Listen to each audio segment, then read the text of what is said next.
Hoje nós iniciamos hoje o nono encontro, né, no capítulo 12.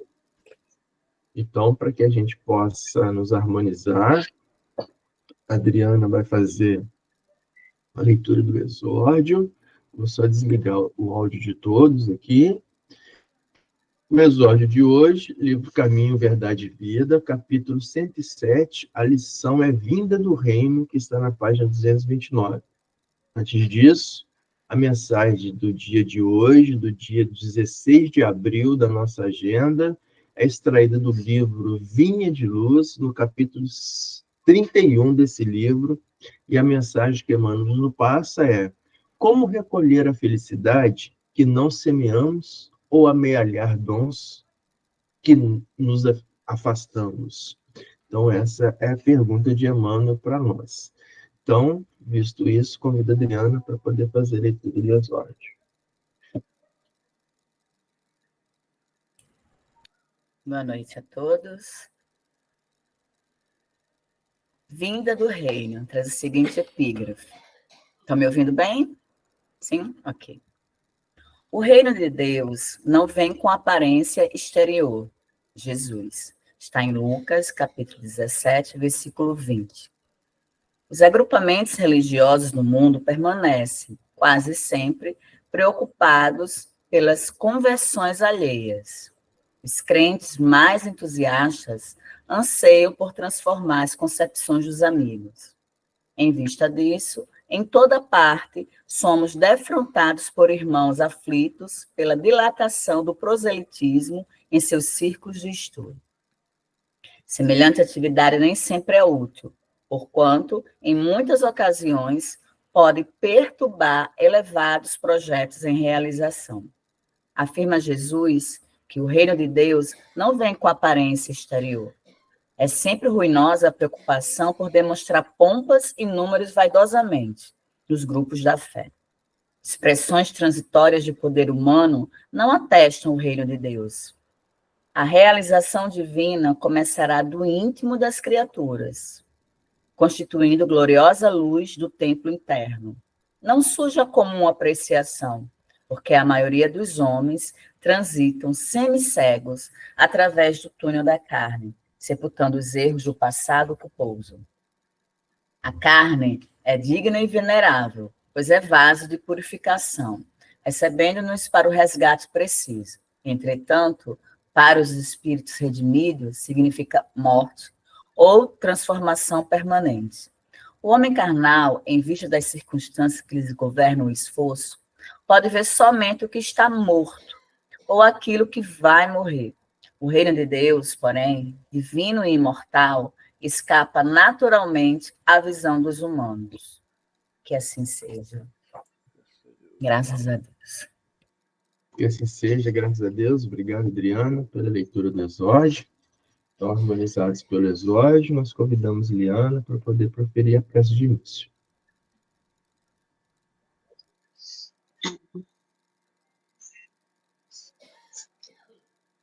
Elevemos o nosso pensamento ao nosso Pai Celestial e ao nosso irmão maior, Jesus Cristo.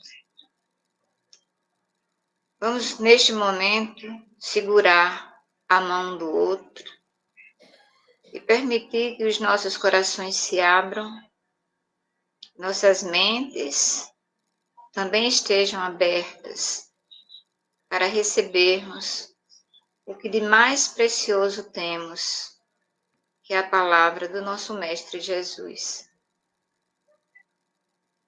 Que possamos aproveitar este momento de reflexão, junto aos nossos irmãos benfeitores, que tantos nos intuem, nos acompanham e nos ensinam, para que o reino de Deus seja reconhecido dentro de nós, em cada irmão aqui presente, e em todos os irmãos dessa grande família espiritual. Possamos olhar em nossa direção, em nossa frente, e conseguirmos visualizar o sorriso do nosso irmão Jesus, e a sua palavra seja ouvida por todos nós, para a transformação de nós mesmos e de nosso globo terrestre. Mais uma vez, nos coloquemos aqui como instrumentos da paz, da caridade, do amor, e que possamos ir em busca do conhecimento, uma das asas de nossa elevação.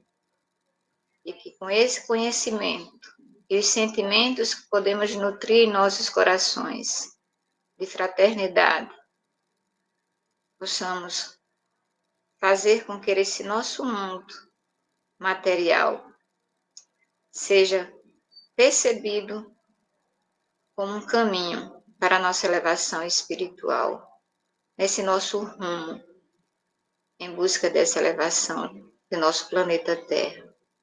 Que assim seja. Graças. Que assim seja, graças a Deus. Obrigado, Liana, pela prece de início.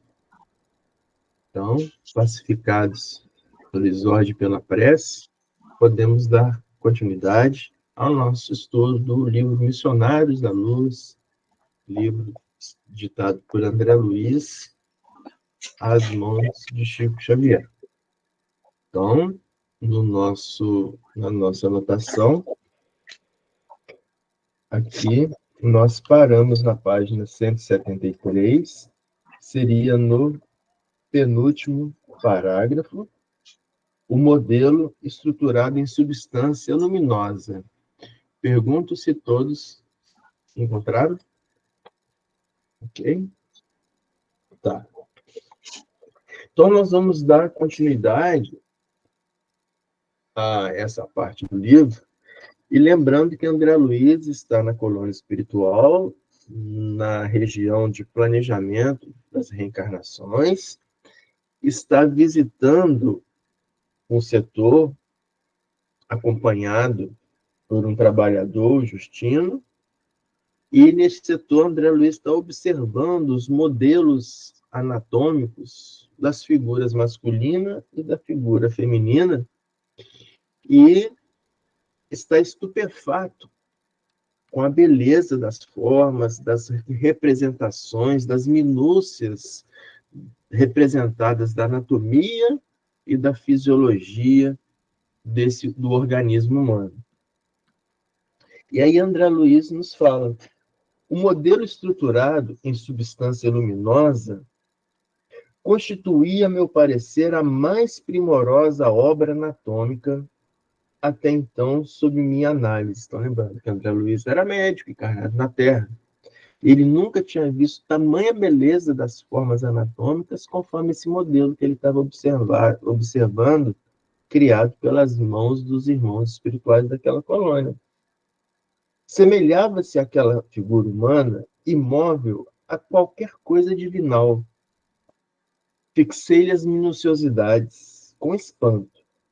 Nunca vira semelhante perfeição de minudências fisiológicas. Toda a musculatura estava ali, formada em fibras radiosas. Então ele começa a analisar as minúcias do modelo anatômico, formado em luz. As fibras de todos os músculos se mostrando em estruturas luminosas, magníficas. E aí ele começa a relatar para nós a beleza que está se mostrando por ele por detrás dessa representação espiritual das formas humanas. Ele começa a analisar, desde o frontal até o ligamento do tarso, viam-se fios de luz, simbolizando regiões diversas da musculatura em geral. Então ele começa a citar para a gente aqui a observação dele, desde o frontal até o ligamento anular do tarso, com fios de luz. Então vamos tentar compreender o que ele vai falando para nós. Então, desde o frontal, ele começa a analisar o que é o frontal. O frontal é esse osso da parte da frente do crânio, que corresponde à nossa testa. Então, ele começa a analisar desde a parte superior, essa parte frontal do rosto, até o ligamento anular do tarso. O ligamento anular do tarso está lá na musculatura do pé. Então, André Luiz começa a analisar as musculaturas todinhas, desde o início frontal da cabeça até o final do pé. O ligamento anular do tarso, onde ele faz toda essa varredura até o final, é um lugar em que fica na região do tornozelo ali do pé, próximo ao calcâneo. Então, ele começa a fazer toda essa varredura desde a testa até o calcâneo, vendo a quantidade de fibras musculares em forma de luz que está revestindo aquele modelo anatômico e que corresponde às nossas fibras musculares como um todo. E é interessante que o ligamento anular do tarso, ele fica no calcanhar e é um tubo fibroso. E nesse tubo passa importantes fibras que se ligam a toda a musculatura do pé. Então a gente visualiza, né? Se é um tubo que passa numerosas fibras, e cada fibra André Luiz estava visualizando como uma fonte de luz, como que não deveria ser iluminado, né? Essa estrutura maravilhosa como um todo. Então ele começa a falar para a gente isso, da ligação desde o frontal da nossa testa, passando por tudo, terminando lá no pé, no calcanhar, com o ligamento anular do tarso. E ele continua. Determinadas fibras, todavia, como aquelas que se localizavam na zona orbicular das pálpebras. Então ele começa a falar, ele começa a observar no corpo humano as minúcias que muitas das vezes provavelmente ele não observara quando exercer a medicina. Então ele começa a observar a zona orbicular das pálpebras. Então essa zona orbicular é essa região mesmo das pálpebras. Por que orbicular?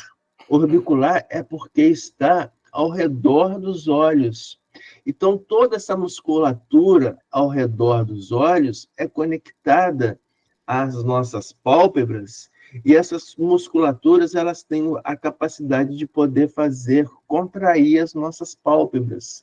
São variadas musculaturas ao redor dos olhos, responsáveis por somente fechar e abrir as nossas pálpebras, que muitas das vezes nós fazemos automaticamente, sem nos darmos conta a quantidade de fios musculares que são responsáveis por simplesmente nos proporcionar esse fechar e abrir das pálpebras.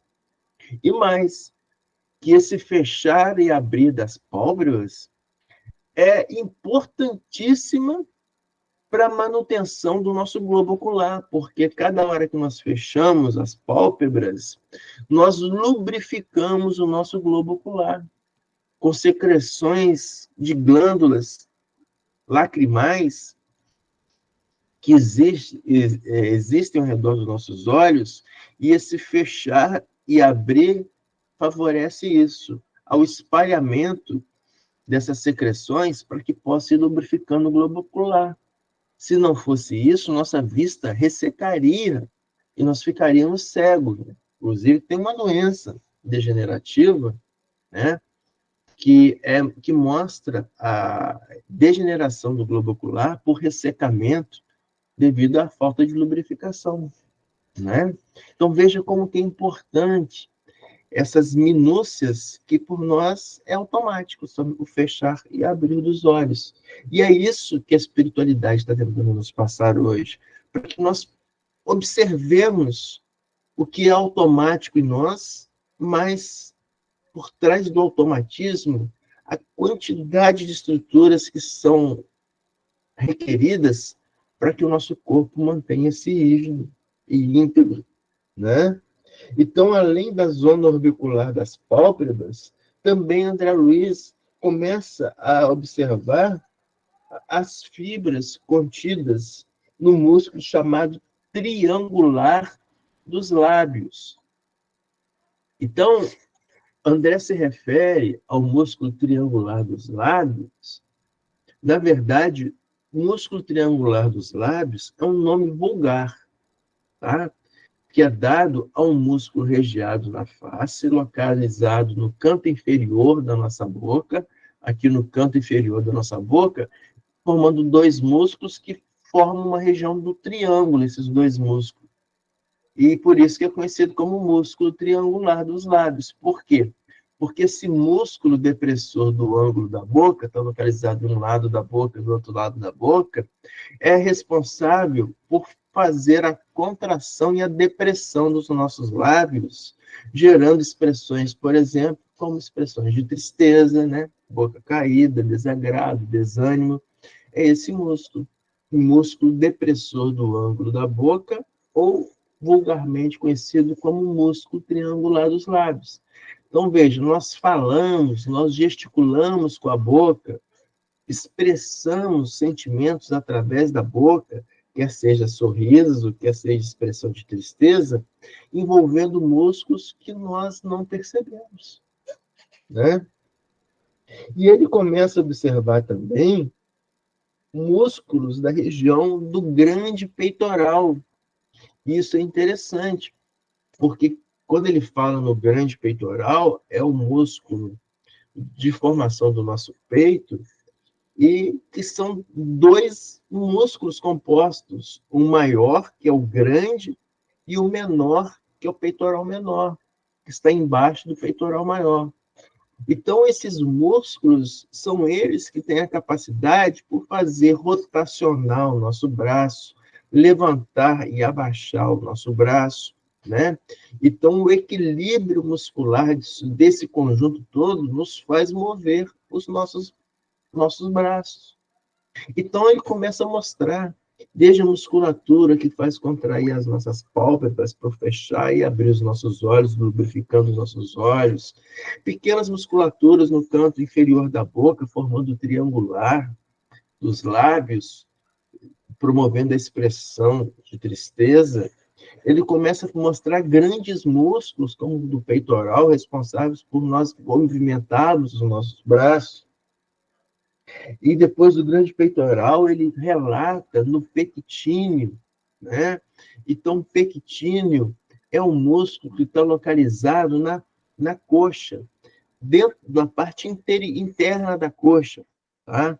Na região da inguinal, tá? E esse músculo do pectíneo, no interior da coxa, próximo da região inguinal, é que nos permite abrir e fechar a nossa perna. Então, veja, isso é um dos milhares de músculos da região do nosso corpo, uma das centenas de músculos de nossa perna. Então, além do peitoral, do pectíneo na perna, ele fala para a gente nas eminiscências das eminiscências tenar e hipotenar. O que é isso, né? Eminiscências tenar e hipotenar. Eminiscências são saliências, tá? Então, eminiscências tenar são duas saliências, duas musculaturas que nós temos localizadas na palma da nossa mão. Então, a eminiscência tenar, ela fica na base do nosso polegar. Então, a eminiscência tenar é que nos permite, se a gente passar o dedo, né, na parte interna do polegar, a gente consegue sentir uma projeção, que são essas eminiscências tenar. Então, são fibras musculares que nos permitem contrair o polegar, fazer esse processo de contração e extensão do polegar. Isso é eminiscência tenar. A eminiscência hipotenar é uma também saliência que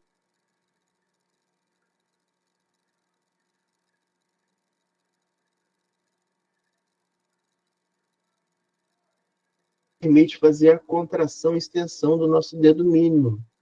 Então, veja bem a complexidade que é das musculaturas do nosso corpo, uma grandiosidade de músculos, de fibras responsáveis somente por contrair o nosso polegar.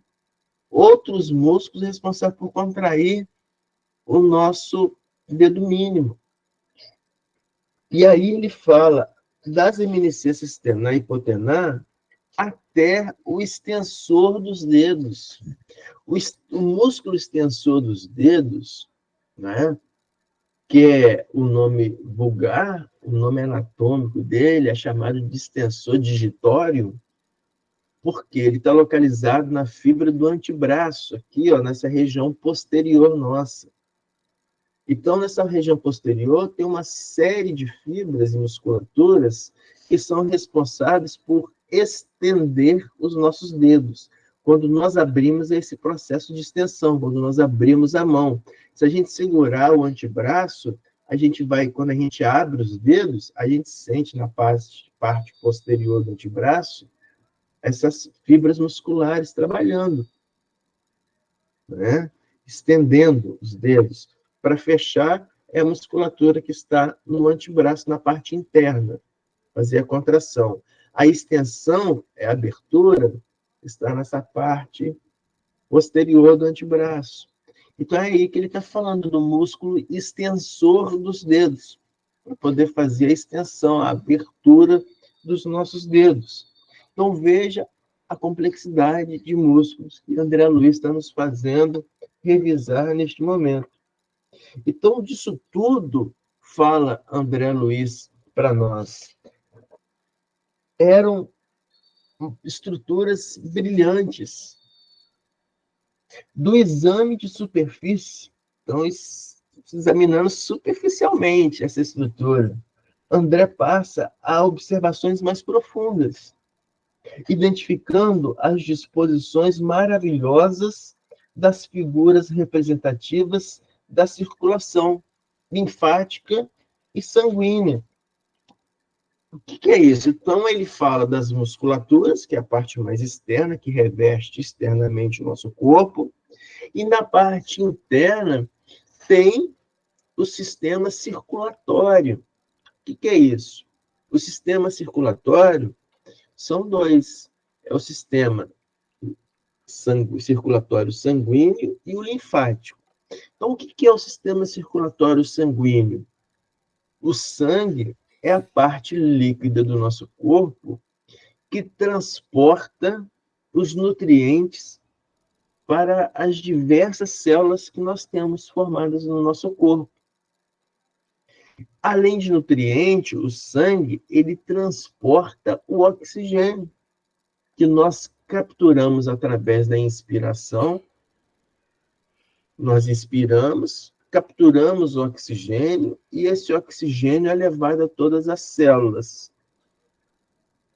Quando nós nos alimentamos e ingerimos líquido, isso tudo vai para o estômago, onde ocorre o processo de digestão, que é a quebra de todas as moléculas grandes da minha alimentação, para que em pequenas moléculas, quando chegam no meu intestino, todos os nutrientes sejam absorvidos pela mucosa do meu intestino. Por isso que o intestino, ele tem vários metros, fica tudo enrolado dentro da nossa barriga. Por que ele tem vários metros?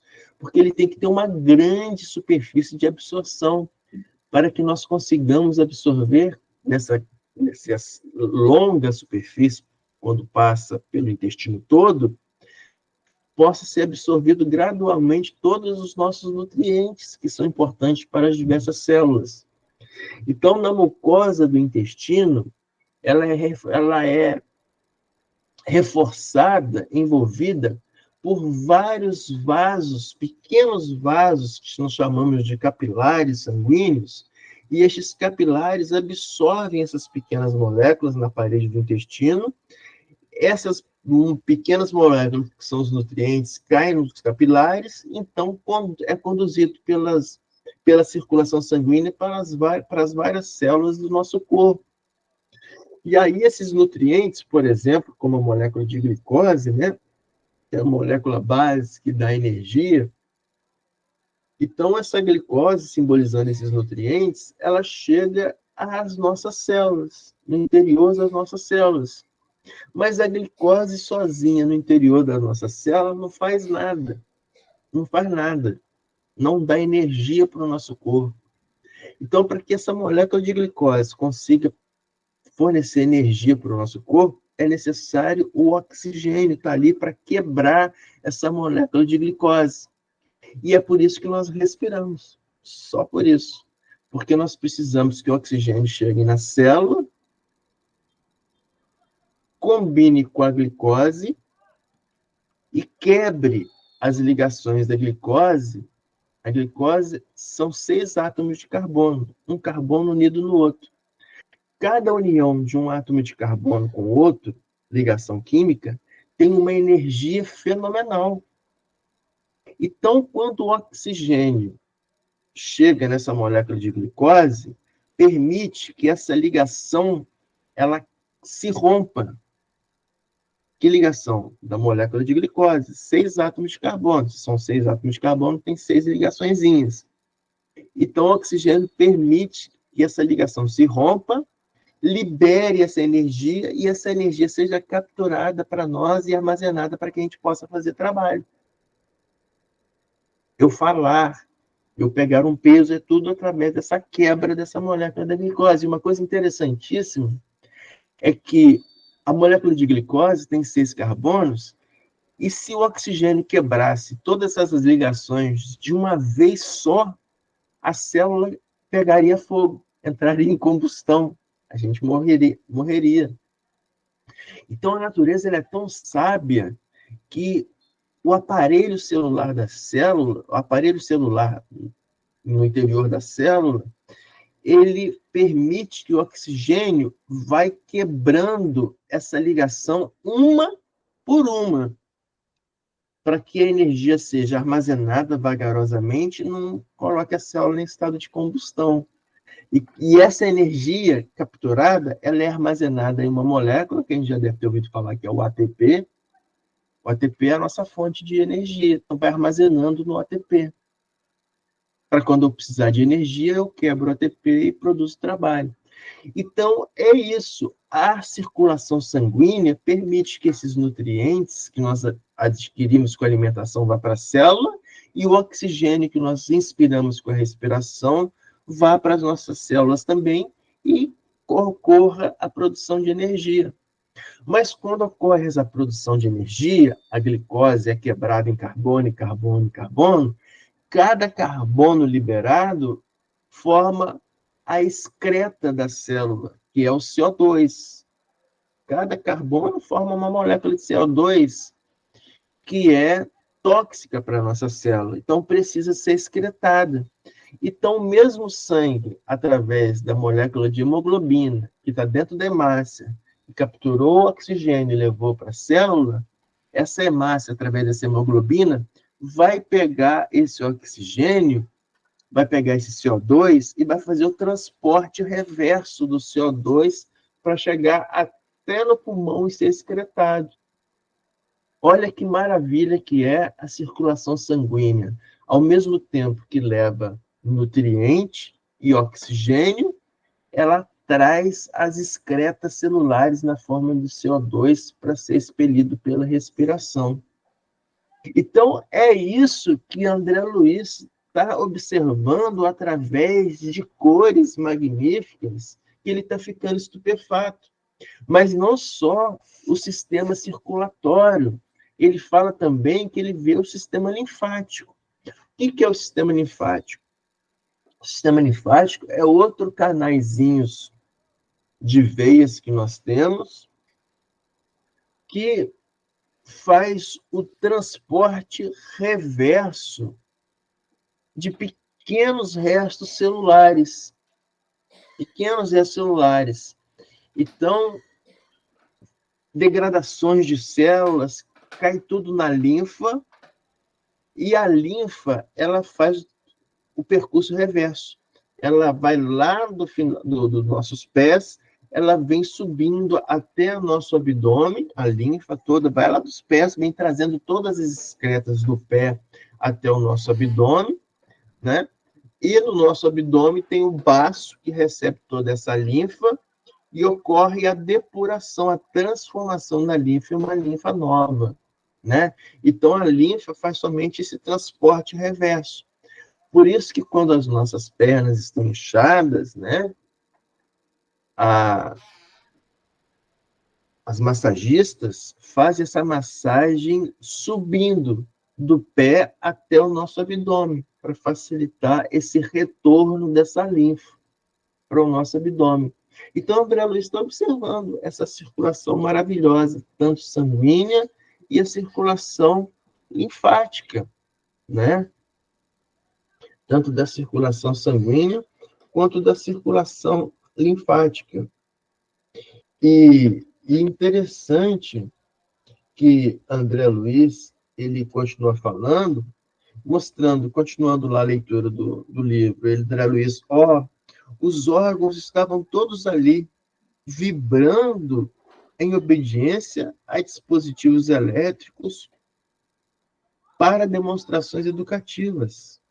Os vasos para o sangue venoso apresentavam-se a luz acinzentado, ao passo que as regiões do sangue arterial figuravam-se em cor encarnada. Então, o que é isso? Como eu falei para vocês, o sangue ele tem a funcionalidade de levar tanto o oxigênio que é capturado na inspiração. Então, quando eu inspiro, as hemácias estão presentes no sangue, e o sangue vai chegando até os alvéolos dos nossos pulmões. Os alvéolos pulmonares são pequenos saquinhos que eu tenho nas extremidades dos meus brônquios, pequenos saquinhos formados por capilares, que são vasos fininhos por onde passa o sangue. Então, o oxigênio, quando é inspirado, ele cai nos nossos brônquios, que são os tubos grossos, que conduzem o oxigênio até o nosso pulmão, e o pulmão é formado por milhares desses saquinhos, desses alvéolos pulmonares, por onde passa o sangue. Então, o oxigênio em contato com esses saquinhos, quando fica lá dentro desse saquinho, que é a parede, são esses capilares, o oxigênio se difunde para o nosso sangue, é capturado pela hemoglobina que está dentro das nossas hemácias. Quando a hemoglobina captura o oxigênio, forma a oxihemoglobina dentro da hemácia, e a oxihemoglobina ela fica com um tom vermelho vivo. A oxihemoglobina tem essa cor vermelho vivo. Então, por isso que esse sangue, quando ele é capturado em oxigênio, ele tem que ser levado para o resto do corpo. Quem leva são as artérias, porque são as artérias que têm veias, as artérias que têm musculaturas, e as musculaturas fazem a contração das nossas artérias para que o sangue vá andando. Então, por isso que quando a gente coloca a mão em determinada parte do corpo, como no nosso punho, a gente sente a pulsação. O que é essa pulsação?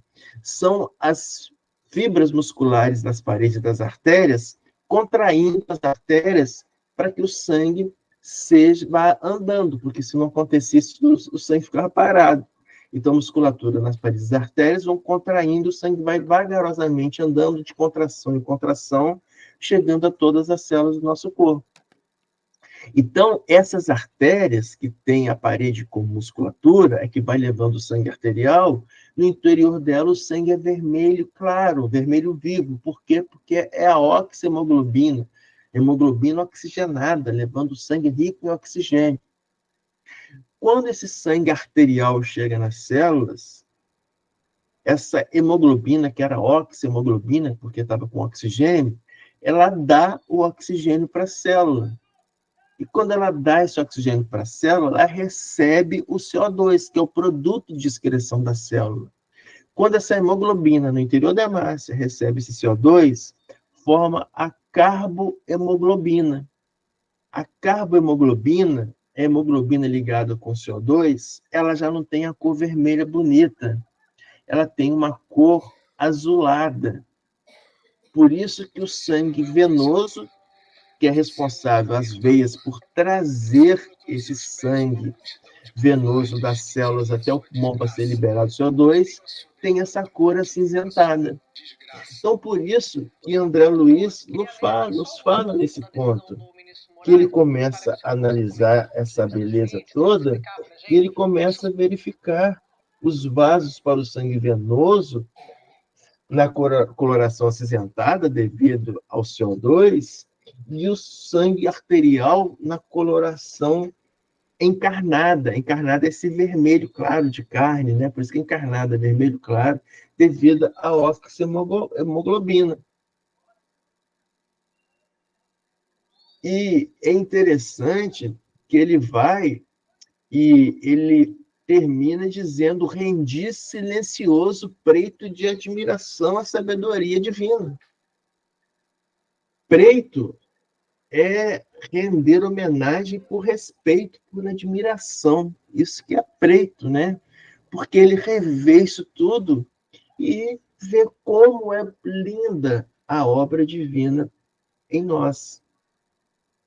Pergunto se alguém tem algum comentário a fazer nessa nossa aula de biologia. O interessante depois dessa tua explicação, como é que deve ser o visual de André Luiz, vendo tudo isso de forma luminosa, circulando, tá? O fluxo de tudo isso de forma luminosa, né?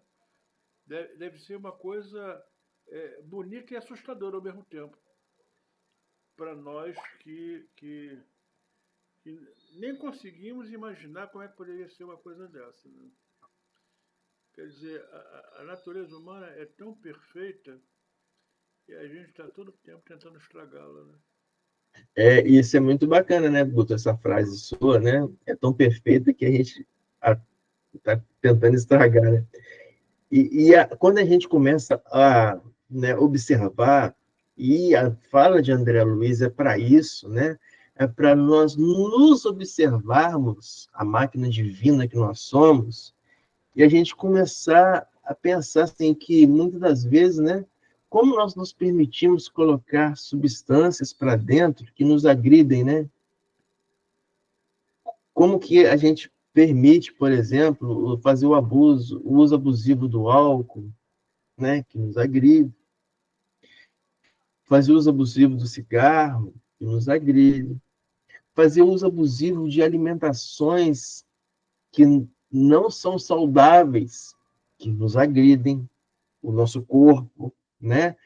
Nós agredindo a máquina divina que é um presente em nós. Parece que a gente está tentando agredir o Criador. Não é a gente, é o Criador. Que ele fez algo tão perfeito, é tão perfeito que nós não temos a capacidade de compreender e a todo instante, inconscientemente ou consciente, estamos tentando destruir, né? Pois não, Bernadette? Então, André Luiz, como médico, eu acho que ele na verdade, ele ficou extasiado porque o que ele aprendeu, e naquela época, né, como médico na faculdade, o que ele tenha feito de curso, o que ele aprendeu lá é uma coisa além do que ele aprendeu no terreno, né? Muito além, e por isso eu acho que ele fica pensando, eu não aprendi nada. Exatamente. Eu estudei, mas não aprendi nada, né? É muito, muito interessante. Porque parece que é uma coisa superficial, né? A ciência aqui é bem superficial em relação a tudo isso que você falou. E é interessante, sim, também, é que a observação de André Luiz, né? A sensibilidade dele agora no mundo espiritual em capturar aquelas informações e interpretar, porque muitas das vezes na aula, por exemplo, na parte acadêmica, foi mostrado para ele as fibras musculares, tal, mas ele estava em automatismo. Ele estava simplesmente analisando ali uma parte física da coisa, o músculo aqui, só que agora não. Agora ele está sensibilizado. Então, quando a gente fica sensibilizado, a gente começa a analisar as coisas com outros olhos, né, que a gente não via normalmente, né? Então, vejo muito isso de André Luiz agora, Ele está sensibilizado e consegue analisar situações que ele provavelmente poderia ter visto quando encarnado, mas não tinha essa captura que ele está tendo agora. Alguém quer fazer algum comentário? Não, parece que deu sonho. Então, é isso que André Luiz, né, está vendo, né? Minúcias que ele não observava antes na vida dele como médico, né? Ok, alguém quer fazer mais algum comentário? Não? Tá, então vamos continuar, então. Então, nós passamos uma revista, né, com orientação de André Luiz, sobre a beleza do corpo humano, externo e interno. E aí André Luiz diz, rendi silencioso preito de admiração à sabedoria divina. E aí, nesse preito de admiração à sabedoria divina, né, eu quero convidar a todos a nós voltarmos no Cristo. E quando Cristo está caminhando com seus discípulos, isso está relatado no capítulo 16 de Mateus, mais especificamente, vou falar da parte dos versículos 13 e 18, quando Cristo vai, pega os seus discípulos, não por acaso, e vai em direção a Cesareia de Filipe. Então, o versículo 13 do capítulo 16 de Mateus começa dizendo o seguinte: chegando Jesus a Cesareia de Filipe, perguntou aos seus discípulos: o que os outros dizem que o Filho do Homem é? Eles responderam: alguns dizem que é João Batista, outros Elias, e ainda outros Jeremias ou um dos profetas. E vocês? Perguntou ele. Quem vocês dizem que eu sou? Todos, né? Faz silêncio. Então, Simão Pedro respondeu: tu és o Cristo, o Filho do Deus vivo. Respondeu Jesus: feliz é você, Simão, filho de Jonas, porque isso não foi revelado a você por carne ou sangue, mas por meu Pai que está nos céus. E digo que você é Pedro, e sobre essa pedra edificarei a minha igreja, e as portas do Hades não poderão vencê-la. Então, eu vou convidar todos nós podermos interpretar essa passagem, que é maravilhosa, está muito bem também representada na série The Chosen, no 4º episódio. A 4ª temporada, né? Na 4ª temporada.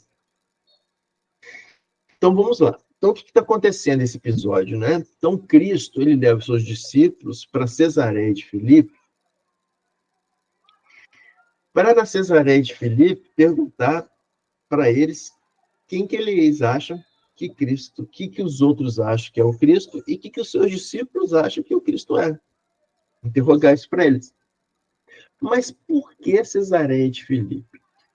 Aí vamos começar a desmiuçar. Isso é importante nós entendermos isso aqui muito bem. Por que ele está falando isso? Porque André Luiz está naquela para rendir preito a admiração à sabedoria divina. Então é isso que Pedro demonstra.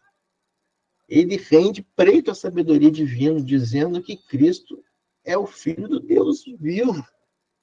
Ou seja, é o Espírito encarnado que está mais diretamente ligado a Deus que eles já viram. Eles, naquele momento, eles estão rendendo preito à sabedoria divina. Então, por isso que Cristo fala para Simão, agora você é Pedro, que é pedra. Ou seja, é isso. Quando você sabe e tem essa certeza, vocês se tornam pedra. Ninguém te abala mais. E é sobre essa certeza que construirei a minha igreja. O que é a igreja, né? O que é a igreja? Igreja é o santuário onde Deus se manifesta. Isso que é a igreja. O simbolismo de igreja que Cristo fala é o santuário onde Deus se manifesta em nós. Então, Então, a igreja construída pelo Cristo, essa certeza que nós devemos ter que ele é o Espírito mais próximo a Deus que veio junto a nós, que traçou o caminho correto para nós seguirmos. Então, é sobre isso que ele estabelece essa conexão de nós com Deus. A igreja é a conexão de nós com Deus. Mas só que eles, para que Cristo mostrasse isso, ele tinha que levar os discípulos a Cesareia de Filipe. Então, vamos lá. Então, começa o versículo 13, dizendo o seguinte: chegando Jesus a Cesareia de Filipe. Então, primeiro, por que Cesareia? Esse nome Cesareia. Então, esse nome Cesareia é dado em homenagem a César Augusto, que era o imperador. Então, nós devemos lembrar que de 27 a.C. até 14 depois de Cristo, quem era o imperador de Roma era César Augusto. Quem que era César Augusto? César Augusto era Caio Otávio. Caio Otávio foi quem? Caio Otávio foi sobrinho neto de Júlio César. Então, Júlio César, aquele que foi assassinado, né? Ele começa a organizar o Império Romano. Ele, então, é assassinado pelo Senado Romano, porque vê que ia terminar a República. E quando ele é assassinado, Caio Otávio, que era esse sobrinho neto, e era filho adotivo de Júlio César considerava ele como filho. Caio Otávio então, monta o exército, derrota os outros generais e os senadores e estabelece como o primeiro imperador de Roma. E aí ele recebe o nome de César Augusto, porque César era o nome do título maior de Roma, César, e Augusto porque é divino. Então ele relacionava com o imperador dando origem divina, por isso César Augusto. Então César Augusto era esse primeiro império de Roma. E é interessante nós lembrarmos isso, que se nós pegarmos o livro A Caminho da Luz, de Emmanuel, fala no livro A Caminho da Luz que César Augusto foi o imperador responsável por preparar toda a região para que viesse o Cristo.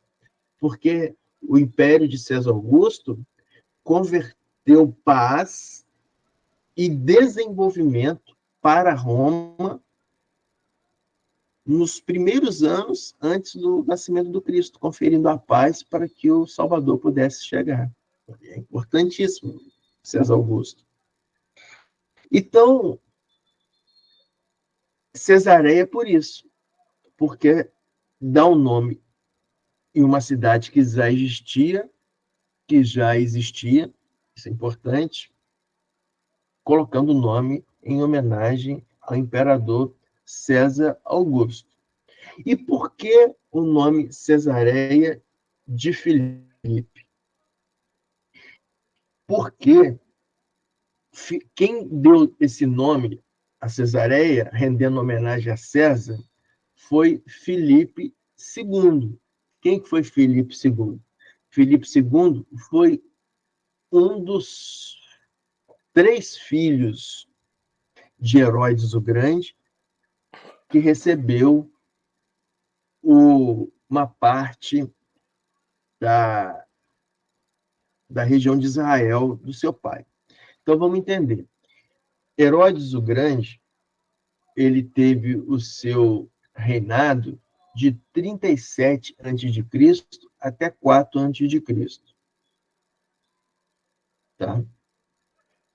Então, Herodes o Grande foi aquele que, quando estava quase no finalzinho do seu mandato, sem saber que no final, ele fica sabendo que poderia estar nascendo, através dos reis magos, né, um novo rei, que era Cristo, que era Jesus, ele, então, perturbado que já fica mais com medo de perder o seu reinado, ele manda fazer, né, o ataque aos indefesos, chamado ataque aos indefesos. O que era esse ataque aos indefesos? Manda matar as crianças até 2 anos de idade. E foi nesse momento que José e Maria, que estava com Jesus recém-nascido, na região de Belém, da Judéia, e eles vão para o Egito, José e Maria com Cristo, fugindo dessa matança. E aí Herodes o Grande, ele vai e, quando acontece isso, ele fica louco, mesmo louco, e começa a ter uma doença terminal grave. Doença terminal grave, de insanidade, feridas, úlceras no corpo, até sua morte por demência e situação lamentável. Diz a história que depois da matança do Cristo, ele demorou em torno de 8 meses até 1 ano para poder se definhar e morrer. Por que a gente está falando isso? Porque quando Herodes o Grande ele morre, ele tem o seu reino dividido em tetrarcas. O reino de Herodes, o reino que envolvia o reino de Israel todinho, pegava várias regiões, Judéia, a região da Galileia, da Judéia, da Samaria, várias regiões, era um compacto. E aí, quando ele morre, César, né, César Augusto, ele determina que a região que era controlada por Herodes, que era uma região grande, seja dividida em partes iguais, por isso é chamada tetrarcas. Tá? Tetra significa 4, seria 25% para 4 pessoas. Mas ficou batizado esse nome tetrarca como divisão em partes iguais. Então ele divide entre 3 filhos de Herodes o Grande. Ele divide uma primeira tetrarca para Herodes Arqueleu. Então, Herodes Arquelau, ele fica com uma parte da região da Judéia, da Samaria e da Idumeia. A Judéia era a região onde tinha o Templo de Jerusalém. Por isso que ele fica conhecido não como tetrarca, mas como etnarca. Por quê? Porque Herodes Arquelau fica com a região que era conhecida mais importante, Judéia, que tinha o Templo de Jerusalém. Outra parte fica para Herodes Antipas. Herodes Antipas fica com a região da Galileia e Pérea. Região da Galileia é onde a região do Cristo, né? Nazaré, que fica na Galileia. Então, por isso, Cristo era galileu. Quando ele é capturado por Pôncio Pilatos, ele é levado para Herodes Antipas, porque Herodes Antipas ele era que gerenciava essa região da Galileia. E o outro tetrarca era Herodes Filipe II. Herodes Filipe II era outro tetrarca, e ele pegava uma região de Tureia e Traconites. Essa região continha uma cidade chamada Pânias. Então, Herodes Filipe era esse terceiro filho que pegou essa região, que tinha uma cidadezinha chamada Pânias, e a cidade chamada Pânias era uma cidade, por que chamava Pânias? Porque ela rendia homenagem ao deus Pan. O deus Pan era um deus pagão. O que era um deus pagão? Era um deus fora da crença dos judeus, de um deus único, tal. Então, Pânias recebia esse nome de Pânias porque era uma cidade que rendia homenagens para esse deus pagão, fora da crença judaica. Então, o que acontece? Então, Herodes Filipe pegou, falou assim, não vamos deixar essa cidade chamar Pânias, vamos mudar de nome e vamos, né, dar uma bajulada no imperador, vamos colocar o nome de Cesareia, em homenagem a César. Mas como já existia uma Cesareia, que era uma Cesareia marítima, de Herodes o Grande, uma Cesareia de Herodes, para não ter confusão, ele foi e falou assim, não, é a Cesareia de Filipe, ou seja, essa Cesareia que eu homenageei César Augusto. Então, por isso que era Cesareia de Filipe. Então, era nessa cidade Pânia que fazia culto ao deus pagão Pan. Então, nessa cidade, tinha um templo, e nesse templo era interessante porque tinha vários cultos de várias crenças religiosas nesse templo, de várias crenças religiosas. E nesse templo também tinha um portal que eles chamavam de portal do Hades, né? Portal de Hades. Quem que era Hades? Hades era o governador, o mandatário do inferno. Mandatário do inferno. Então, é essa que era a cidade de Pânias. Tinha esse templo com vários deuses pagãos, tinha esse portal do Hades, que era o templo do inferno. E era ali que Cristo levou todos os seus discípulos para em frente desse templo, na cidade de Cesareia de Filipe, que era a cidade que cultuava os vários deuses pagãos, né? Isso é interessante de saber, porque por isso que Cristo levou eles para lá.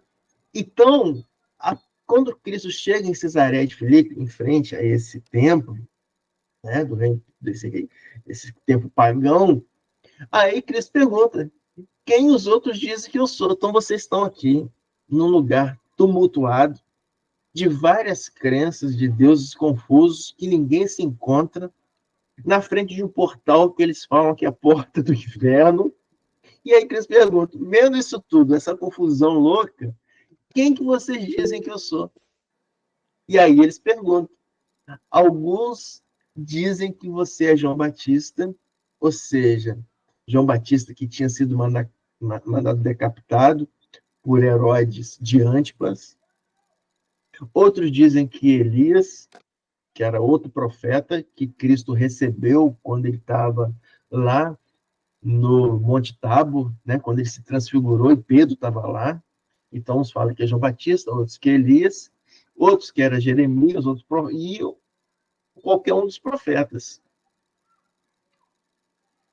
E vocês, perguntou ele, quem vocês dizem que eu sou? Então, eles falaram que o povo fala isso dele. Mas aí que eles perguntam, quem que vocês acham que eu sou? Nesse momento que vocês estão nesse tumulto todo aqui, quem que vocês acham que eu sou? E aí foi importante esse momento, porque Pedro, ele faz a sua conexão com a espiritualidade, né? Sua conexão mediúnica com a espiritualidade, e foi o primeiro momento que Pedro faz essa conexão mediúnica. Então, com a conexão mediúnica, ele, por influência da espiritualidade, ele responde. Pedro responde. Simão responde, porque não era Pedro ainda. Simão responde: tu és o Cristo, o Filho do Deus vivo.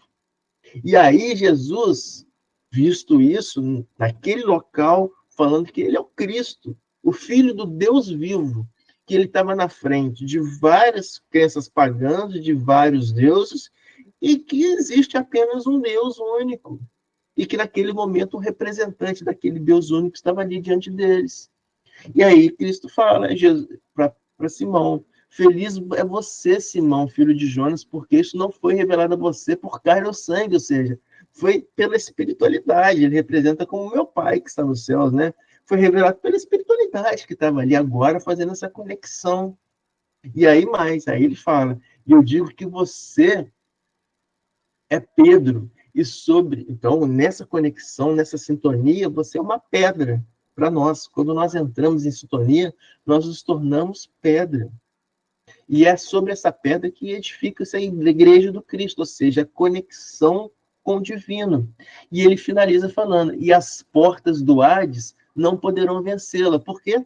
Porque eles estão de frente à porta do Hades, que era aquela representação do inferno que estava ali naquele templo, a porta do Hades. Ele fala: e as portas do Hades não poderão vencê-la, ou seja, tudo que for contra a esse Deus, que é um Deus único e bom e cheio de amor, quando você estiver nessa conexão com Deus, nada poderá te roubar, nada poderá te distrair desse caminho belo. Pergunto comentários a respeito dessa passagem que é riquíssima, maravilhosa, e que nós temos que internalizar esses principais comentários. Pois não? Marcos, então, ao testar, eu não sei se eu vou usar a palavra certa, a convicção dos que estavam ali, Cristo, na hora que fez a pergunta, ele estava testando a convicção de quem estava ali. Pareceu-me que a resposta de Pedro pegou ele de surpresa. Ele não sabia que Pedro ia responder aquilo. Na verdade, Guto, sim. Eu vou trocar só umas palavrinhas suas, se você me permite, tá? Então, quando você disse, quando Cristo estava testando os discípulos, Cristo estava ensinando os discípulos, tá? Então, Cristo, ele ensina os discípulos em situações que eles possam aprender mais ainda. Então, é por isso que Cristo é o professor divino, né? Porque ele é o professor divino, porque ele leva os discípulos em cada situação. Por isso que ele leva os discípulos na base do monte, onde vai ser o sermão da montanha.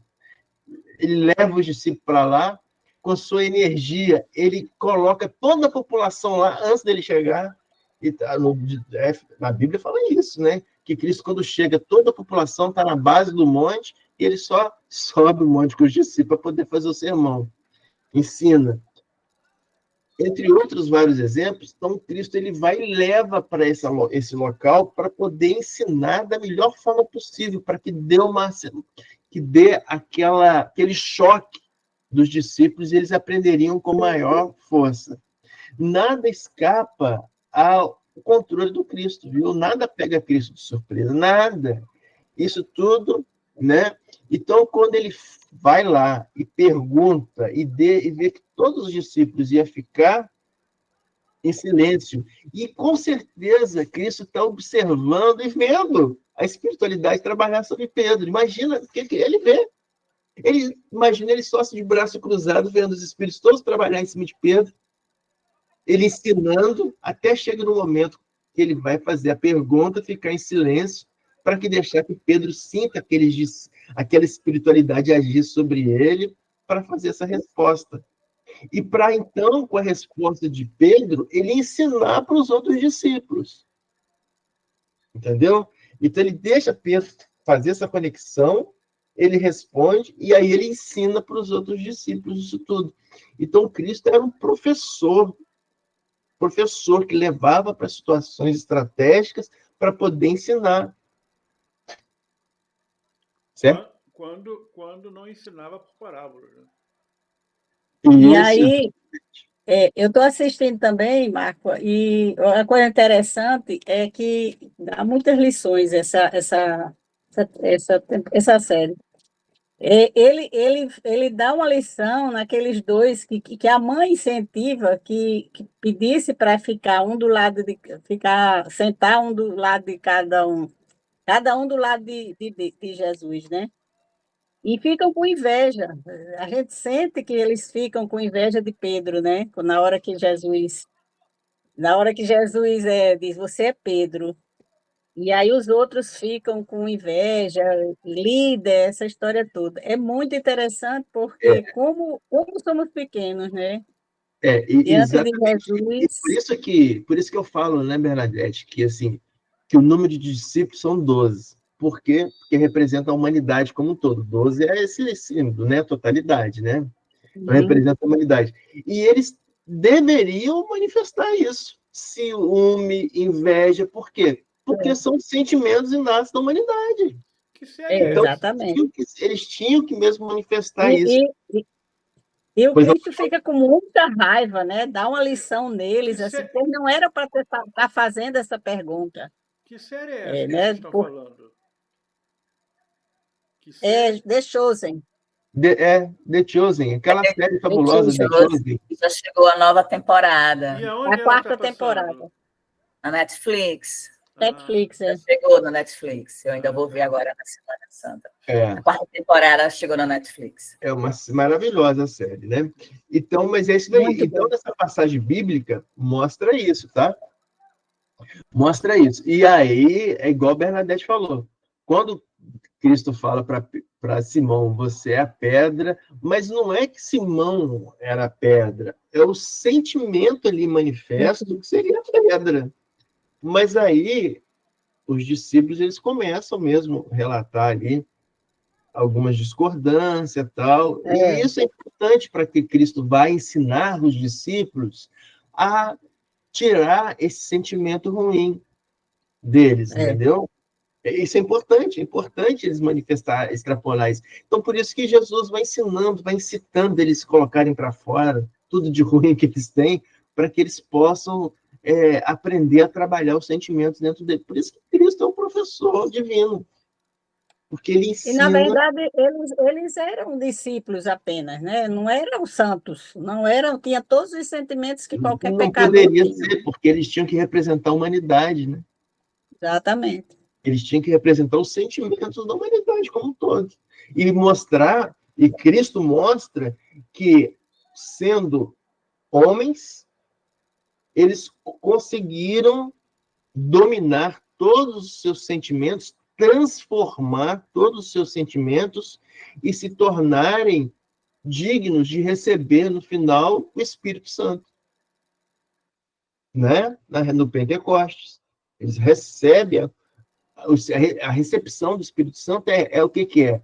É a interconexão com a espiritualidade de luz, os mensageiros do Cristo, ele comunicando com cada um dos discípulos, porque naquele momento eles tinham mudado todos os seus sentimentos, se transformado e mostrado condição de receber essa comunicação. E ali Foi ele já sabe que vai ser crucificado, né? Ele já sabe o que vai acontecer com ele. E ele tem medo também. Cristo tem muito medo, ele chora, ele diz que está febril, ele se afasta de todo mundo e diz que está... Aí é o seguinte, aí a gente... Isso aí é a escrita do homem comum que observou Cristo. O homem comum que observou Cristo, né? Então, assim, a gente tem que saber muito interpretar essas lições do Evangelho, porque foi escrito por homens comuns e mudou muito, milhares de anos, né? Também Milhares de acho. anos. Então, assim, o Cristo é aquele espírito de conexão com Deus. Ele sabia de tudo desde o início. Sabia de tudo. Tinha convicção de tudo. Utilizava tudo para ensinar. Ele tinha uma estabilidade que... Então, assim, Cristo não perdia estabilidade. Cristo não perdia a estabilidade. Ele era Muito estabilidade sereno. de amor. Quem perdia a estabilidade era quem? Os discípulos.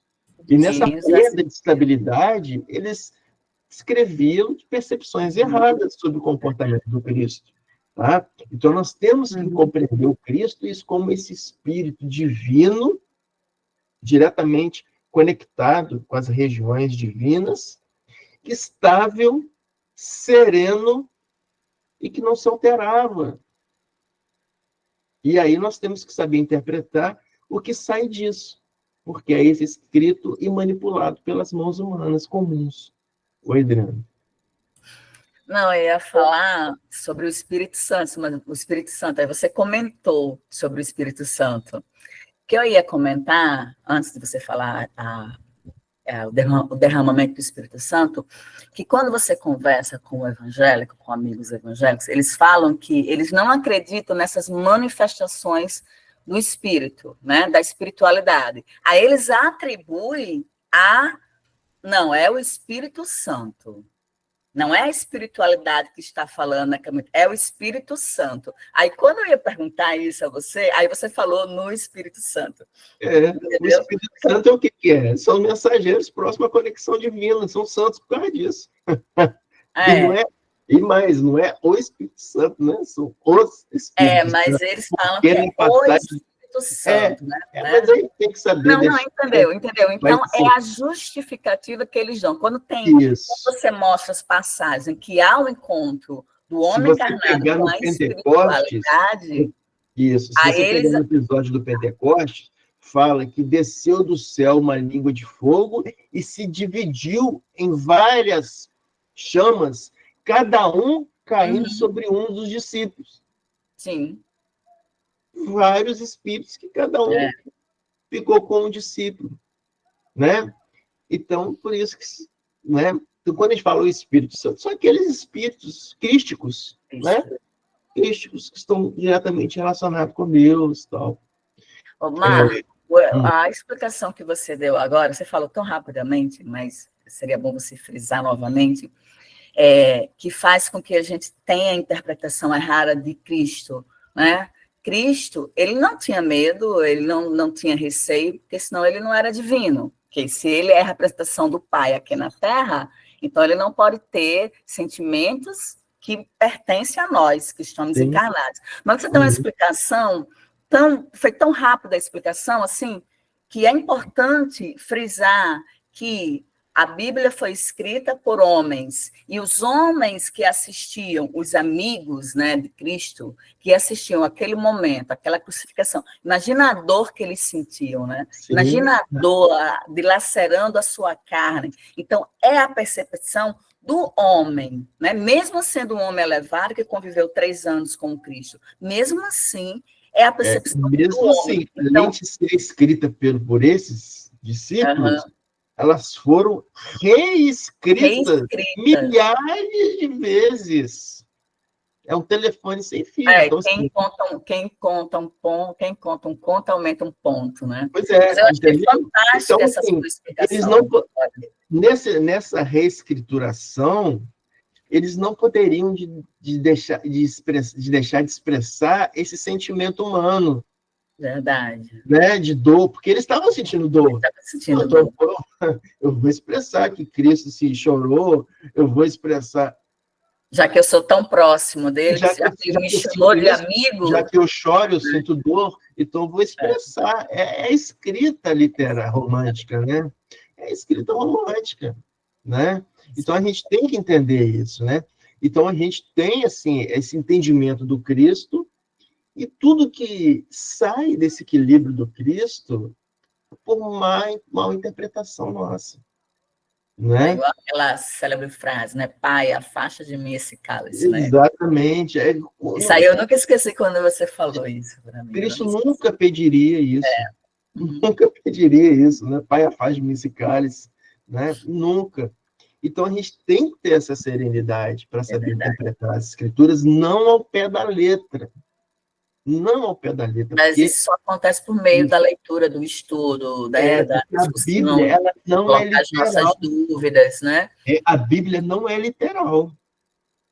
A Bíblia é contextual. Né? Ela vai falando de um contexto do que aconteceu naquela época. Uma coisa, por exemplo, uma coisa bem rápida aqui para a gente finalizar, que já está na hora. Eu falei para vocês e ninguém me perguntou nada. É igual o professor quando vai dar uma coisa difícil, que ele não sabe responder direito, ele fica doido para os alunos não perceberem. É assim, né? Eu falei para vocês que Herodes, o Grande, o reinado dele foi de 37 a.C. até 4 a.C. E ele morreu em 4 a.C., né? 4 a.C. ele morreu e acabou o reinado dele. E foi o Herodes foi Herodes o Grande que mandou fazer a matança das crianças, não foi? Herodes o Grande que mandou fazer a matança das crianças. Se Herodes morreu 4 anos antes de Cristo, como que ele mandou fazer a matança do nascimento de Cristo, que seria 4 anos depois? E aí? Não. E também tem outra questão, rapidinho. Como é que Jesus Cristo poderia ser João Batista? Se João Batista era primo de Jesus Cristo, a diferença era só de 6 meses entre eles. Não, mas aí tudo bem. Aí tudo bem. Aí né? Mas estou falando matemática. A escrita está lá, matemático. E é mostrado matematicamente que Herodes ali morreu em 4 antes de Cristo. E Cristo nasceu, e isso ali no século I de Cristo ali. Então teria 4 anos de diferença. Está na Bíblia, está escrito isso na Bíblia. Então o que é? São as traduções seculares, que as datas não vão se casando, entendeu? Por isso que a interpretação não pode ser rígida, o que está escrito ali. Ok? Alguém quer fazer mais algum comentário? Eliana está tão quietinha. Não, eu vou fazer só uma colocação aí de acréscimo. Essa percepção humana de Jesus, né, que nós estamos contextualizando aqui, ela se estende ao Pai. Sim. Porque é a visão que muitos irmãos têm de outras religiões do Pai que pune, né? Do Deus que pune. Um Deus que magoa, que fica chateado. Não vou fazer isso não, porque Deus vai ficar chateado comigo. Ele fica chateado, ele fica irado. A ira de Deus, né? Quer dizer, é essa percepção humana que passa por muitas correntes religiosas e que o Espiritismo vem apresentar que se é divino, isso não vai existir nem em relação a Deus e nem em relação ao Filho. Exatamente, muito bem colocado. Excelente. Alguém quer fazer algum comentário a mais? Eu faço a luz quando não existia o dia ainda. No terceiro dia, né? Parece, fez a luz, né? O Fiat Lux. Ah, sim. Né? Lá no Gênesis, né? Não tinha sido criado ainda. Pois é. Está muito bem lembrado, Márcio. Ok. Então, já que o Márcio abriu o som aí, Márcio, eu te convido para poder fazer a prece final. Sem problemas. Deixa eu só apagar uma luz aqui por causa do reflexo. Elevemos todos nós um pensamento a Deus. Agradeçamos a esse Pai amado, Pai querido, todas essas oportunidades de um aprendizado edificante, mostrando que nas suas criações, na natureza, tudo se encadeia. E é preciso que, através dos nossos estudos, através dos ensinamentos como o de hoje, a aula do André Luiz e a baita aula, desculpe a expressão, do Marco, que nos trouxe informações importantíssimas para que a gente entenda, acredite que não há mistério ocultos, como diz os ensinamentos, que tudo em determinado momento virá à tona. Vai depender da nosso conhecimento, vai depender do nosso merecimento e vai depender principalmente do nosso esforço pessoal. Muita paz para todos. Uma excelente noite. Ok, obrigado, Márcio, pela prece de finalização. Desejo também muita paz a todos, uma Páscoa maravilhosa, uma Páscoa onde o Cristo realmente renasça nos nossos corações, no seio de nossa família, e espero que todos nós possamos nos encontrar na próxima quarta-feira com o coração rejuvenescido pela Páscoa do Cristo. Tá bom. E melhoras para Malu, que está muito gripadinha, coitada. Ô, Malu! Boas vibrações, Malu, para você. Eita, recuperação para Malu. Boa Páscoa, moçada. Boa Páscoa. Boa noite, boa paz. Boa noite.